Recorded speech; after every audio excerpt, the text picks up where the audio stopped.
सणासुदीचे दिवस, सगळीकडे उत्साहाचं आणि आनंदाचं वातावरण.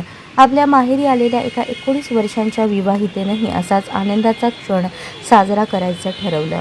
पण नियतीला काही वेगळंच मान्य होतं. अवघ्या एका वर्षापूर्वी जिच्या हातावर लग्नाची मेहंदी रंगली, त्याच हातातील बांगड्यांचा आवाज एका क्षणात शांत झाला.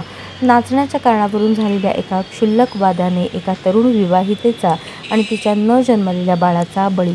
सोलापूरच्या अलकुंटे चौक परिसरातील सोनी गणेश रामपुरे वय 19 हिचे वर्षभरापूर्वीच लग्न होऊन ती मोदी परिसरात सासरी गेली होती. सध्या सणासुदीच्या निमित्ताने ती लष्कर भागातील बालप्पा तालीम येथील आपल्या माहेरी आली. रविवारी सायंकाळी घरासमोर साऊंड लागला. संगीताचा ठेका धरत सोनी आनंदाने नाचत होती. ती गर्भवती असल्याने तिच्या मनात अनेक स्वप्न होती. लवकरच तिच्या आयुष्यात एका नव्या पाहुण्याचं आगमन होणार होतं. नाचत असताना तिथल्या बापू सुरेश आरगोळे याच्याशी तिचा काही कारणावरून वाद झाला. हा वाद इतका विकोपाला गेला की संशयित आरोपीने रागाच्या भरात समोर एक गर्भवती स्त्री आहे याचेही भान ठेवले नाही. आरोपीने सोनीचं तोंड आणि गळा दाबून तिला जोरात ढकलून दिले.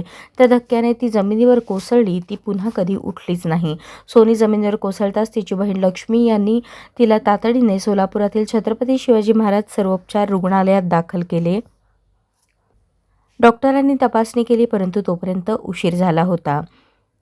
सोनीने जगाचा निरोप घेतला आणि तिच्यासोबत ज्या चिमुकल्याने जगही पाहिले नव्हते त्याला देखील आईसोबतच त्याचाही अंत झाला. 1 वर्षापूर्वी ज्या मुलीला आनंदाने सासरी पाठवले, तिची अशी अनपेक्षित एक्झिट पाहून संपूर्ण सोलापूर हळहळले. रात्री उशिरापर्यंत सदर बाजार पोलीस ठाण्यात गुन्हा नोंद करण्याची प्रक्रिया सुरू होती.